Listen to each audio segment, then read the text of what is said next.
For what is seemingly the final time, the Mission Impossible franchise has a new release titled Mission Impossible: The Final Reckoning. This has been a popular series since the mid-90s, so there's no chance in hell I was going to miss this one. Full of an abundance of films to choose from, 8 to be precise, and we're going to be ranking all of them here, ranking them from worst to best. But before we do, please let me know what your ranking is down below, as we're dealing with a lot of good quality here. But yeah, without further ado, here's my ranking.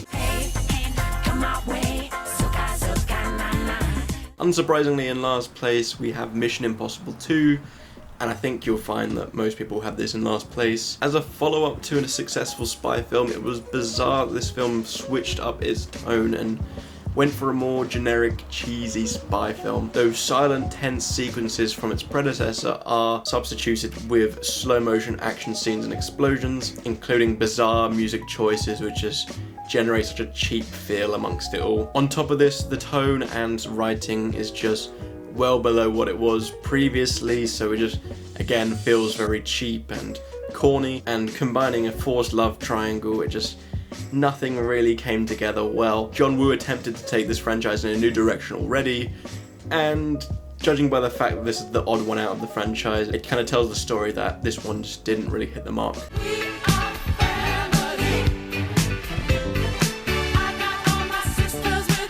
After that one didn't work, Mission Impossible 3 was a return to form with a more serious tone and even a focus on Ethan Hunt's personal life to give him a bit more volume about him as a character. As we go into seeing this franchise, he seems like such an indestructible force, but here you see real vulnerabilities, and I think that was all well handled. The action scenes are much more improved here. They haven't gone for the big flashy ones, but more small scale, well choreographed ones.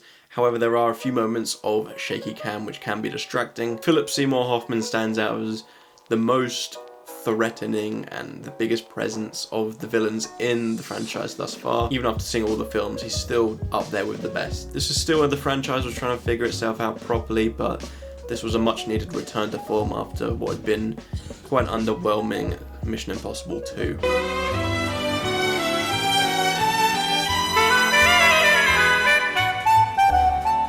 After such a legendary run of success within this franchise, I was surprised and disappointed to see The Final Reckoning this far down on my list, but ultimately it is quite flawed. Don't get me wrong, you still have fantastic action and stunts from Tom Cruise, a real immersive experience and a story that you can get invested in. However, it's the execution of that which disappointed me. Acting as a second part in a high-stake mission, the film didn't really trust the audience to remember what happened in that first part, or to be a long-term viewer of this franchise, as there are an abundance of flashbacks, including footage from past films, or just excessive dialogue of things that are happening or things we already know. So it just really felt like the film didn't trust the audience to know what was going on or to connect the dots, so it became very distracting, especially in that first half. Look, it's still a very solid film, especially in the spy genre. It's just, when you see what else is on this list, you can understand why I'm being quite harsh on it.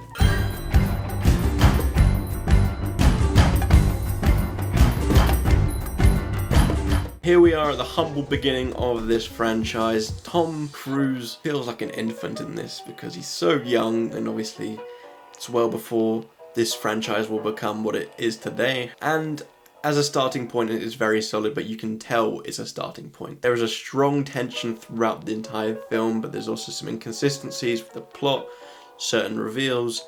Even the action choreography isn't quite there yet. Ultimately, it is a fun adventure. I think spy films these days are all so concerned about the big action scenes, but what Mission Impossible does well is just pure intensity throughout, and that can be just as effective, if not more effective, than any action scene. So yeah, Mission Impossible is very small scale, but it utilizes its tools pretty well.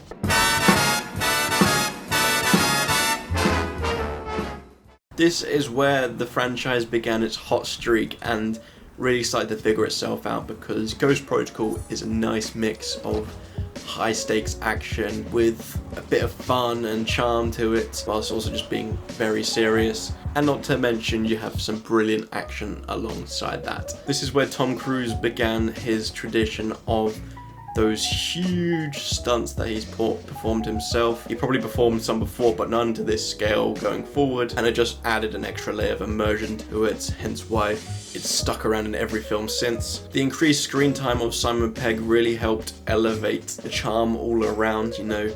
You got his witty comments amongst the group, which then helped them showcase more of their personalities, and as you've seen going forward, it's very essential to the success of the modern day franchise. So Ghost Protocol was very much a turning point for it overall. It figured out what it does best, and from then on it's just only improved, except the last one.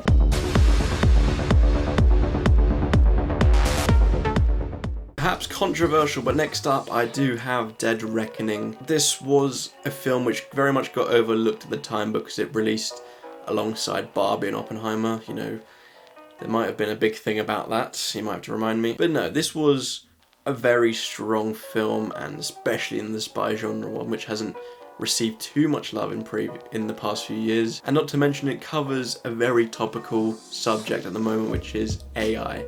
And sometimes it can go quite far with it, but to be honest, that is more of them kind of showing how bad it could get in the future and how scary it can be, to be honest. So I found that very impactful and more or less showing that no one is really safe from it in the world full of technology these days. Tom Cruise is brilliant as ever, the side characters as well, and bringing in Hayley Atwell to join that, she just merges extremely well into that fold. As always, the action is superb. For the action alone is why you come to these films, but you're lucky that the stories are also good to go along with it. And Dead Reckoning does have a good one, however I can understand those who haven't enjoyed it as much as I have. I just found the AI topic very impactful and yeah, quite scary, to be honest.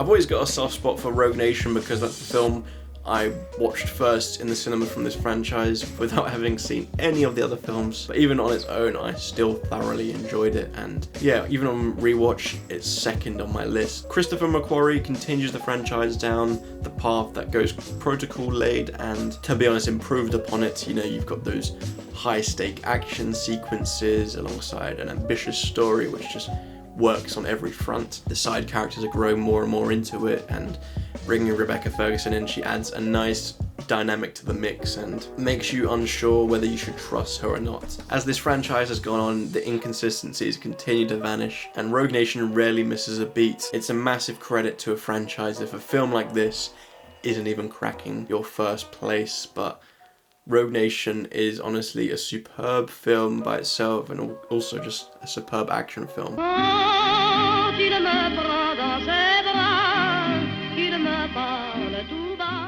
And this all leads us to Mission Impossible Fallout being our number one. Honestly, it's incredible how great these films got, getting better and better.